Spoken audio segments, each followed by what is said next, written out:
Thank you so much for joining me today. I am excited to be sharing an approach to exploring the goal that your users are trying to achieve by using the Scenario Alignment Canvas, or SAC for short. We have a lot to cover, so I'm going to jump right in. I do have one little warning for you before we start. I hope you like dogs because there's going to be a few sprinkled throughout my talk today. So here's the agenda for today. I'm going to talk a little bit about personas and how they are the same and different from the Scenario Alignment Canvas workshop. I'm going to give you some context as to why the SAC exists. I'm going to walk you through the pieces of it and why the SAC is valuable. And I'm going to talk about how to facilitate the workshop and what you should do after you conduct this workshop. But before I talk about the Scenario Alignment Canvas, I want to talk about personas. Ooh, personas. I hope you are at least familiar with personas. Maybe you're building them and using them in your current UX work. Maybe you love them because they bring empathy to your team and align your team around the user and the user's needs, pain points, and the goals. Maybe you don't love personas because they do take a bit of time and effort to properly conduct the research to build them. And then the team doesn't even use them. Oh, frustrating. So let's level set on what a persona is. Personas are representations and generalizations of a cluster of your target users who exhibit similar attitudes, goals, and behaviors, usually in relationship to a product or a service. They're human-like snapshots of relevant and meaningful commonalities in your customer groups. And finally, they're based on qualitative user research.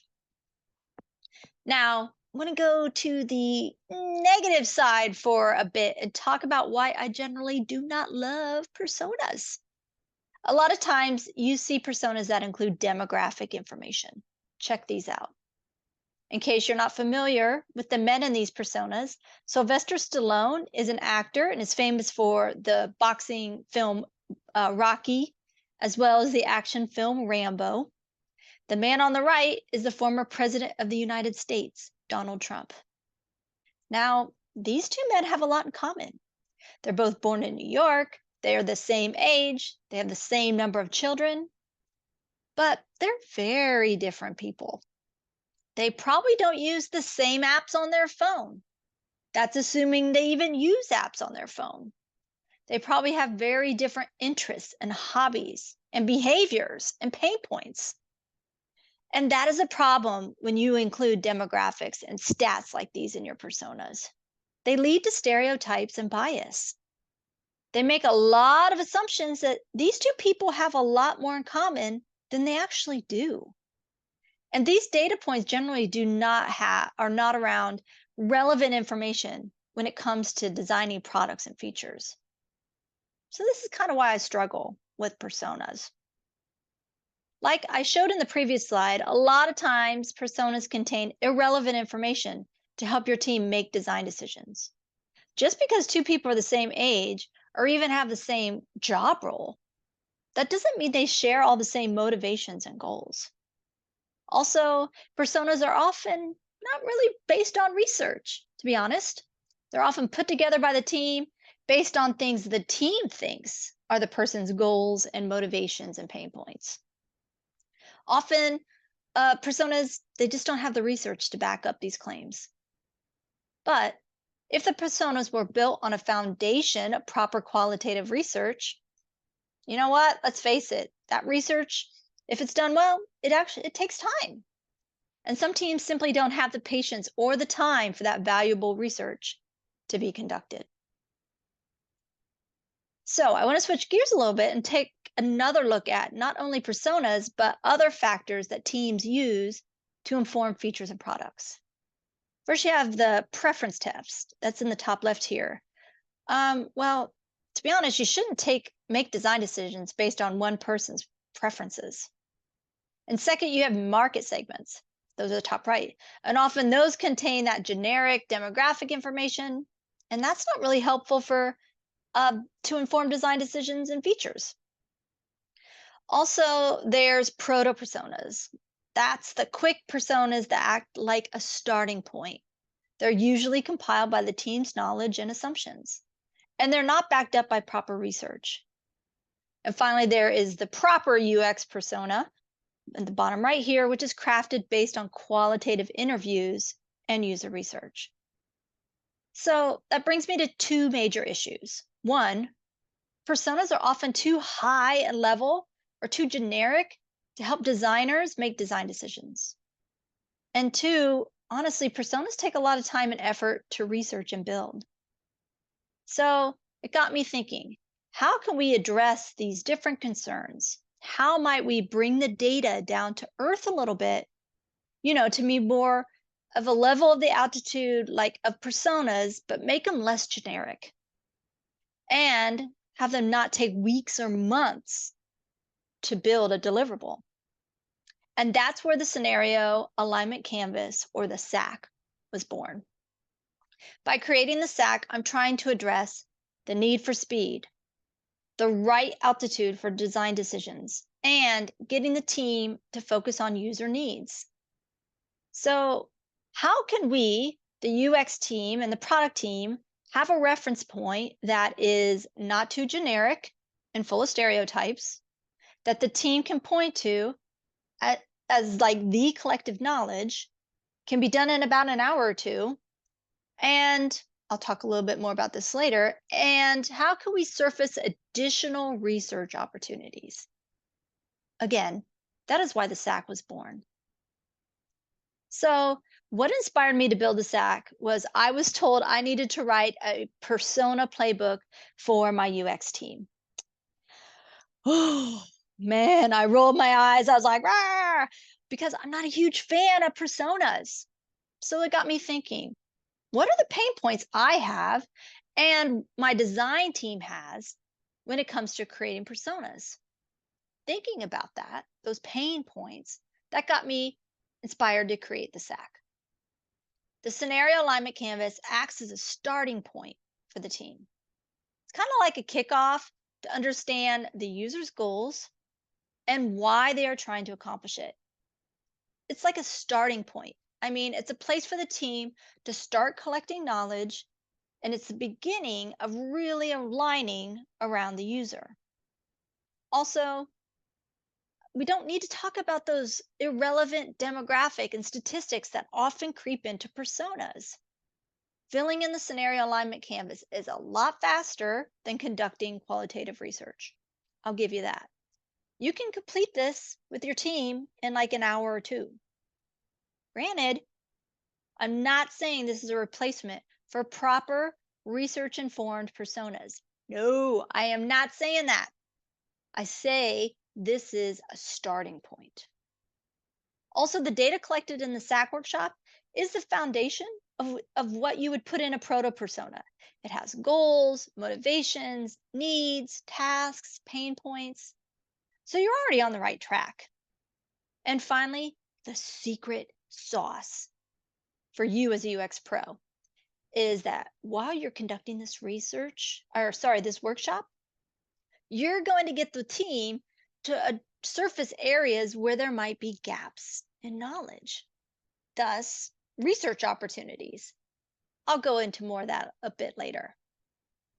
So I keep talking about the scenario alignment canvas. So let's take a quick look at it.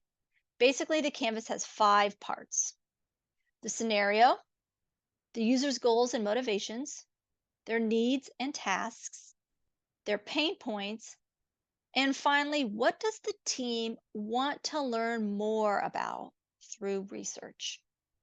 Now, I'm going to do a deep dive into all of this. I just wanted to give you a little quick introduction. So let's start from the basics. What is this scenario alignment canvas thing?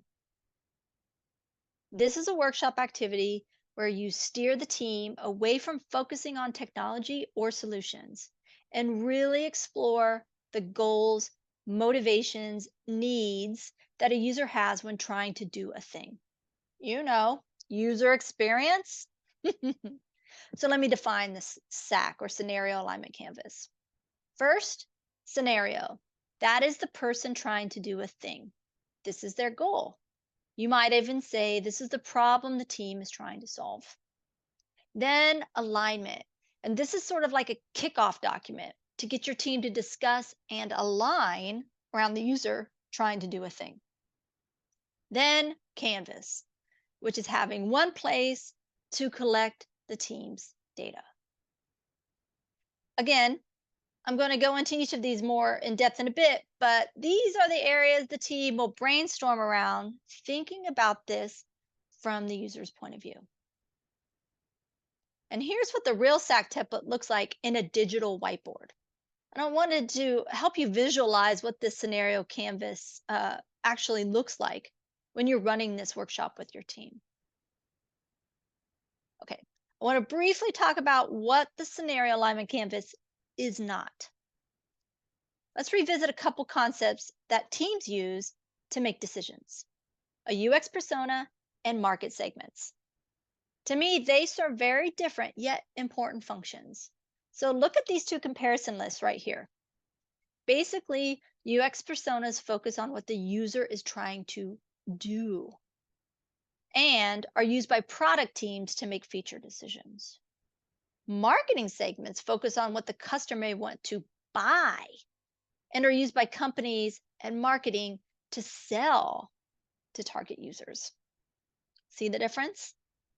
So the SAC is actually neither one of these because it's not based on user research like a UX persona should be, and it's not intended to target sales and messaging to get the user to buy something. Again, I would not say the scenario alignment canvas is a persona.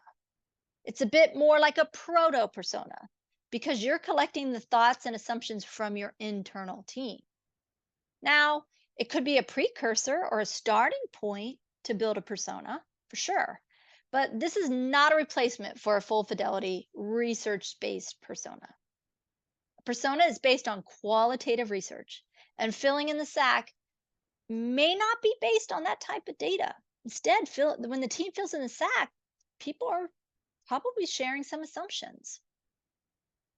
Also, I would not say the scenario alignment canvas is a segment. You've probably seen some marketing segments. I would say they're too broad to apply to user behavior. They often contain that demographic information, which we have said is not super helpful when it comes to user behavior. Segments, they're just too high in altitude to understand a person's motivations and needs. Also, segments focus on potential growth and acquisition in the market. You could use what comes out of a SAC workshop to connect the team to segments for understanding similarities and differences between them. But a completed scenario alignment canvas and segments, they're just not the same thing. So I talked about what it's not. Let's talk about what a scenario is. Like I mentioned before, scenario is a brief story talking about what the user is trying to accomplish. It is their goal. If you want to think of it from the product perspective, that's the problem the product team is trying to solve for the user. A scenario focuses on a user's goals, motivations, needs, tasks, and pain points. And these are the topics that your team's going to explore in a SAC workshop. Filling in the SAC aligns the team around the user. It's the right level of detail to help inform design decisions. It's not so high and generic that the team doesn't know how to apply the data to designs. This is focused directly on what the person is trying to do, kind of similar to jobs to be done. And this is the level of altitude where good design decisions are born. Finally, it's not so much about the user using our products or services. I mean, it could be, but the beauty of the SAC is that it's fundamentally device and product agnostic. It's about a person doing a thing. Again, similar to jobs to be done. So now let's talk about why you want to use this scenario alignment canvas and the value it can bring to your team on your next project. The purpose of the SAC, like I said, it's kind of like a kickoff document. You get the team thinking about a user doing a thing. It lets you get ahead of product decisions and keep the team focused on the user needs. It's a way to tap into our subject matter experts. You probably have some smart folks on your team, and you should learn from them as a starting point. And you can use the SAC to get that data out of those SMEs heads and into one place by filling in the canvas. Then, we're not done. We're not going to just let everybody barf out their assumptions and call it a day. No. This is your chance to question the data that comes up on the canvas. Determine if there are things the team could investigate further to get the team closer to confidence with their design decisions. This is the secret sauce of the UX or of the scenario alignment canvas. And this is how completing the canvas can help your team, but also it can build out a future research plan. I'll go into that in a bit. Now, let's talk about people involved in this workshop. Who should be there? Well, hopefully you will be involved and likely facilitating a workshop. That's why you're learning about it today. But before you conduct the workshop, you're going to write the scenario and define the goals with your product owner or your product manager. And this is really key because you want their buy-in and their partnership when conducting this workshop so that they can get value out of this workshop as well. I also recommend teaming up with a UX buddy. Together, you and this UX buddy can practice the canvas before you go live with the team. As the facilitator of the workshop, that would probably be you. It's better that you're not actually contributing stickies while everybody's brainstorming. It's a lot to facilitate and contribute, so focus on facilitation. And you're running the workshop as a neutral party and to keep things moving. So it's really important that you facilitate these discussions. I mean, basically, you are the leader of this workshop. Also, you're going to be doing some things kind of on the side. You're going to be identifying discussion topics while people are filling in the canvas. So it's kind of tough to contribute stickies and be looking for stickies at the same time. So this is why I say be a facilitator and you're looking at these stickies on the side as people are filling things in. Also, I would suggest having a note taker because during that discussion time, a lot of things come up. And while you're leading the discussion, it's great to have somebody behind the scenes taking notes on things that are brought up. So as for others in the workshop, I'd say there's value in having a cross-functional team. Have product owner, a developer, maybe business analysts. I mean, you don't want to make the workshop too big, only because it's really challenging to facilitate and keep everyone on track if there's too many people. So I recommend capping the workshop at 8 people. So I mentioned that secret sauce, right, of the scenario alignment canvas. So let's talk about that. As you go through the canvas, people are going to populate it with their assumptions and things that they think are true. And you know what? That's okay. We all have data points that we feel pretty confident about. I mean, I still believe in Santa Claus. Is that not true? So, as people fill in the canvas, you, as the facilitator, you're going to be identifying topics you think might be assumptions or gaps in the team's knowledge. I will go through how we do that in a little bit. What you're also doing, besides gathering the team's knowledge, is finding topics that you could be doing research on. So, here are some things to keep in mind while people are filling in the canvas and you're reading what they're writing. Are some assumptions good research opportunities to validate or disprove? Are there gaps in the team's knowledge? Therefore, these are good research opportunities. Are there topics that come up in the discussion portion that the team simply they're not confident about? Great. You have tapped into the secret sauce of the scenario alignment canvas. You are trying to find future research opportunities to learn more. So, the bottom line of the scenario alignment canvas is it's really fast. It can be completed by your team in about an hour or two. It's the right level of altitude to help you make design decisions. It's getting all that info out of your team's head and into one reference point. And it's a way to get the team to focus on the user. Also, as a little bit of a bonus, it's a way for you to develop your facilitation and leadership skills.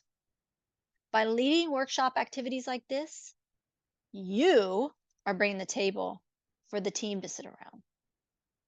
You are leading the discussion and guiding the direction. And you are putting the user first in product decision. Pretty cool, huh? Now, let's dive a little bit deeper into each piece of the scenario alignment canvas, or SAC. Again, the canvas has 5 parts, and the scenario, the goal and motivations of the user, their needs and tasks, their pain points, and finally, what does the team want to learn more about through research? The first section of the canvas is the scenario. This is the brief story that captures the relevant information about the user and the goal that they are trying to accomplish. Again, you and your product partner will work on writing the scenario together. So the scenario is a short story capturing what the user is trying to accomplish and any other specific details that differentiate the scenario from another. And we'll look at an example that hopefully makes that more clear in a minute. One thing I want to make sure that we understand, the goal is the thing the user is trying to achieve. The scenario is the story that talks about the user's goal. It's a very brief story, and it also includes some specific criteria that make the scenario worth exploring as a team. Okay, so let's do a deep dive into how to write a scenario. Like I said, work with your product partner and get their buy-in. Some ways you can come up with a goal for the scenario could be a feature the team is thinking about, a persistent problem for the user that you want to research further, something you think the team has wrong assumptions about, or when the team is not putting the user first in a solution. You can also draw on previous research or experience, or you can look at desk research. And if it's totally new and an unknown space, it's a great place to start. But just keep it simple. You don't want there to be so much information that the team feels overwhelmed or forgets important details. Focus on the key components that sets the user goal apart. A big part of this exercise is to align the team and explore why that user is trying to do that thing. Too often, our teams don't really think of the root causes of a user's problem or their motivations. We don't deeply understand these things. And this is an opportunity to do just that. So let's break the scenario down a little bit. And here's an example. A user has heard that getting a credit card can help them build their credit. They are already a customer at the bank, so they're familiar with our online banking system. This is their first credit card, and they don't know the process of actually how to get a credit card. So, what's relevant for this user in this scenario? Well, they're already a customer, so we don't need to talk about going through the onboarding process. And since they have accounts at the bank, they're already familiar with our online banking system. We don't have to orient them to that as well. So let's talk about things that aren't relevant and therefore are not here. So we talked about things that are too high in altitude to make design decisions, things like age and other demographics. Hey, people in their 50s and 60s could be getting their first credit card. So age is not really relevant to this scenario. But also, like how many years they've been with the bank. that doesn't really matter when it comes to this particular scenario either. So finally, let's look at the scenario. What are some factors that make this unique? Well, they want to get a credit card to build credit. So there may be specific credit cards that are better for people who are trying to build up their credit. And they need help. They have a low understanding of the process of how to get a credit card. So there are design opportunities that could be considered for this scenario. That's what they should be thinking about. And I could cover a whole workshop on just how to write a scenario, but you know, time is tight, so we're going to move on. The goal is what the user is trying to accomplish. Again, the goal is expressed by a written scenario and we just went through.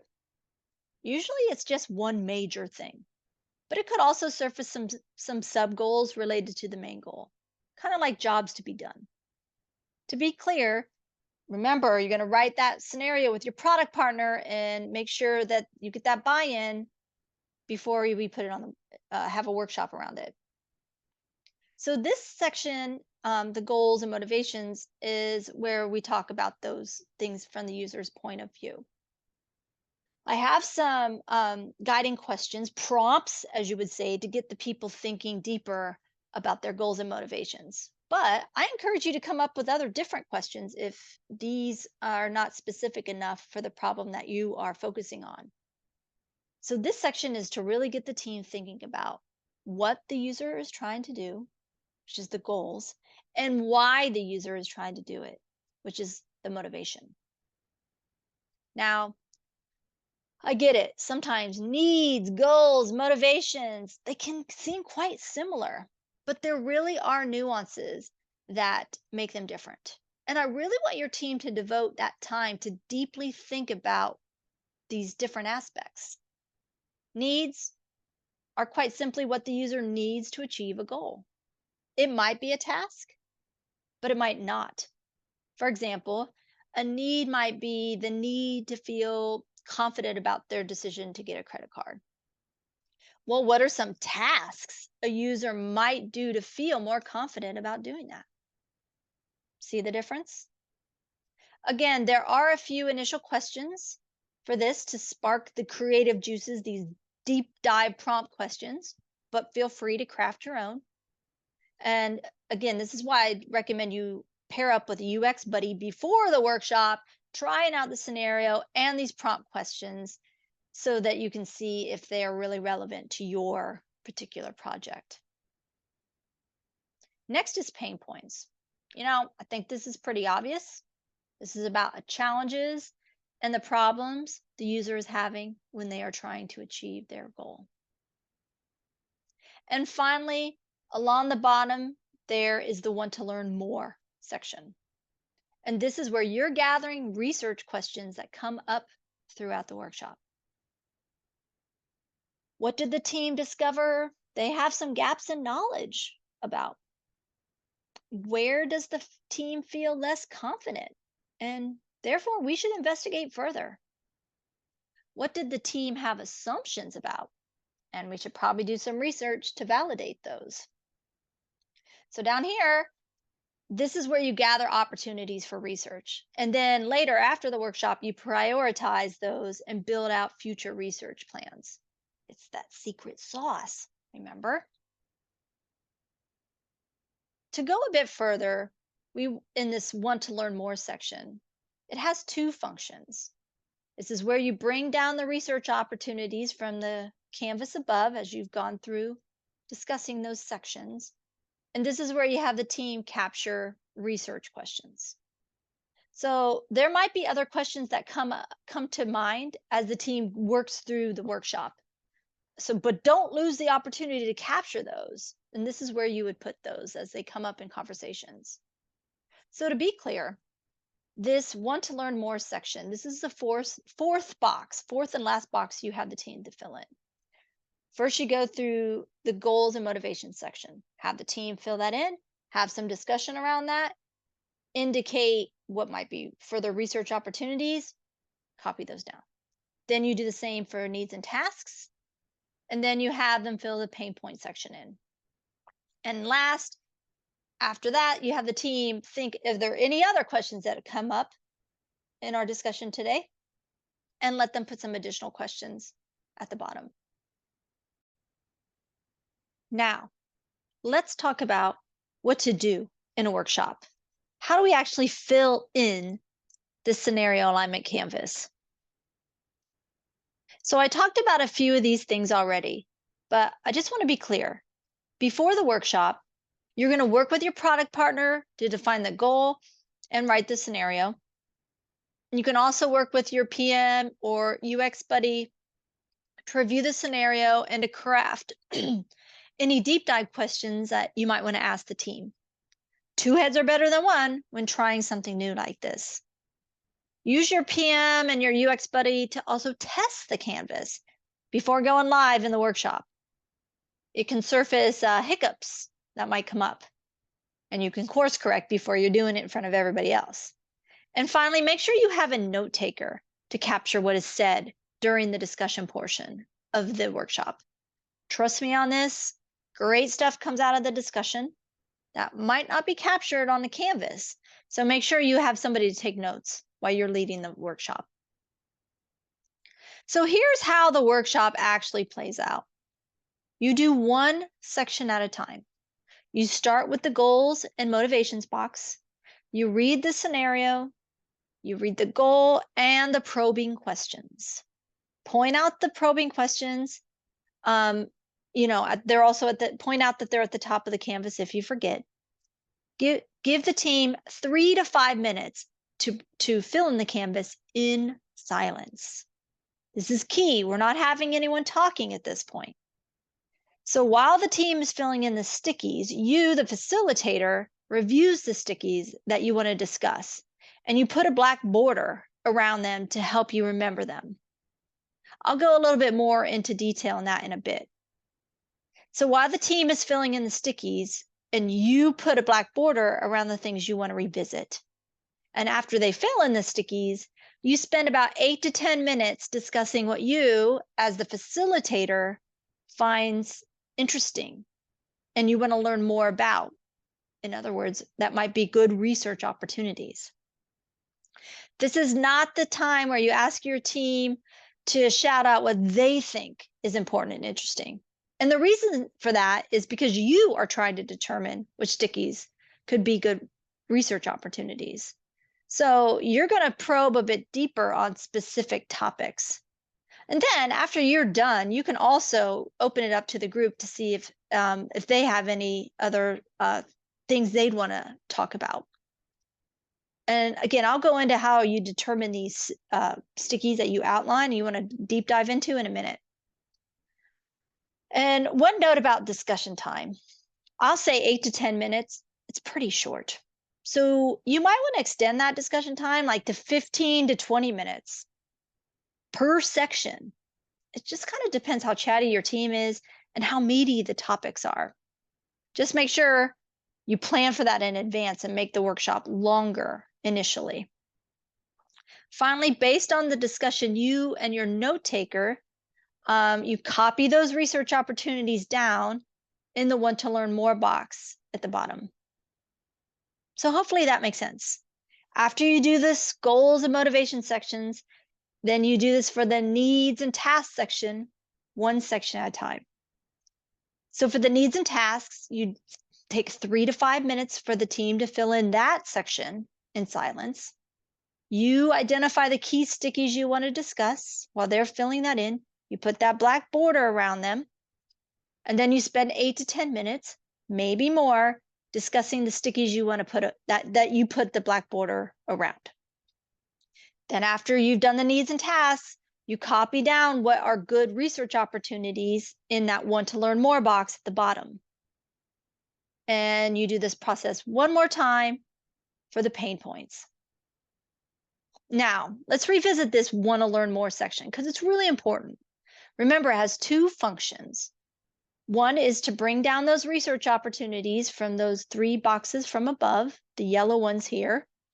And you also allow the team to capture any additional questions they have.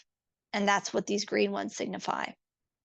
You wrap up the whole workshop by giving the team a few minutes, maybe 3 to 5 minutes, to fill in this section with anything else that comes to mind that they may want to learn more about. And that, my friends, is how you conduct a scenario alignment canvas workshop. But I want to revisit that secret sauce of the SAC, is that surfacing those golden research opportunities. Yes, folks, there are going to be assumptions that come out of this workshop. We've seen assumptions creep into work before, right? So let's talk about how we bring those out and make those research opportunities.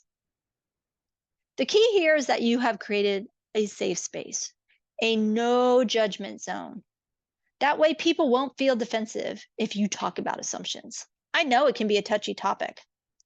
You do this at the beginning of the workshop when you read through the instructions and you set the tone and the guidelines for the whole workshop. Remind your team that we're here to learn and explore opportunities. Again, this is really the secret sauce of the workshop. You are creating a safe space to collect knowledge, even if it is assumptions. And assumptions are okay because those are opportunities to learn more. So while the team is filling in the sections of the canvas in silence for that 3 to 5 minutes, you and your note taker are scanning those stickies to look for things that sound like an assumption, might not have supporting research or evidence, gaps in knowledge or confidence, or something that's really interesting or relevant to the scenario that you want to get more clarity around. Basically, you're on the hunt for good research opportunities. That's half the reason why you're conducting this workshop in the first place, to be honest. You don't have to be alone in surfacing those research opportunities. You can call in group and ask, hey, are any of these statements here, do you feel like they might be an assumption or we could do some further research on these? After you establish the safe space, then you can have a discussion about these stickies that you put that black border around. But remember, you have to make it feel like a neutral zone. As a facilitator, you're making it neutral. So you can use any of the following questions to dig deeper into understanding the validity and the evidence supporting that stuff written on the stickies. Here are some examples of how to lead the discussion about those few key stickies that you want to learn more about, or that you think are assumptions or good research opportunities. You can say things like, do you mind if I ask a few questions to better understand this? How do we know this? Do we have any data that backs this up? That's an interesting insight. What data or experiences have led us to that? Would it be helpful if we explore this further? And you can also use the classic interview technique. Tell me more about this. No, you're not going to ask all of these questions. I mean, I'm just showing you some options here. Ask different ones so you don't sound like the robot. So don't ask them all, but don't keep asking the same one all the time. Vary it up a little bit. And to be clear, you're going to do this for those 3 main boxes: the goals and motivations, the needs and tasks, and the pain points. These are the questions that are guiding your discussion portion, that 8 to 10 minute time where you're kind of exploring things you're not certain about and could lead to a future research plan. So just pick whichever of these prompts work best for you and feel most natural. Okay, so what do we do after the workshop? Well, the fun does not end with the workshop, folks. What you do is you share a summary of the workshop with the team. You can do it in just a written word summary doc. Do it soon, within 24 hours of the workshop. Or you can kind of capture highlights on the digital whiteboard you've been working with on the side. Later, after the workshop, you would prioritize those research opportunities that you captured in that want to learn more box. You don't need to prioritize those within the workshop. You can, but I would recommend that your researchers do that on the side or at a different point. And also the data, you collect on the canvas is actually a great start for a proto persona. I mean, I have created a proto persona based on the knowledge that I got from this activity. So it's a great way, a proto persona is a great way to summarize the work that the team did. So let me wrap up with a few parting thoughts. The SAC captures the data that's in a proto UX persona, the goals, motivations, needs, tasks, and pain points. But the scenario alignment canvas is not a replacement for a well-researched UX persona. However, it's a great starting point to get your team aligned around a user's goal. The value of conducting a SAC workshop is it's like a kickoff, aligning your team around a person trying to accomplish a goal, trying to do a thing. And finally, remember that secret sauce of the canvas is that you are surfacing assumptions and gaps in knowledge from the team. And those gaps in knowledge and those assumptions might turn into golden research opportunities. So hopefully now you have a strong foundation on how you might conduct a scenario alignment workshop with your team on your next project. Thank you so much for your time. I hope you have enjoyed the talk. I would love to connect with you. Please find me on LinkedIn and happy to connect in the future. Have a great day. Bye.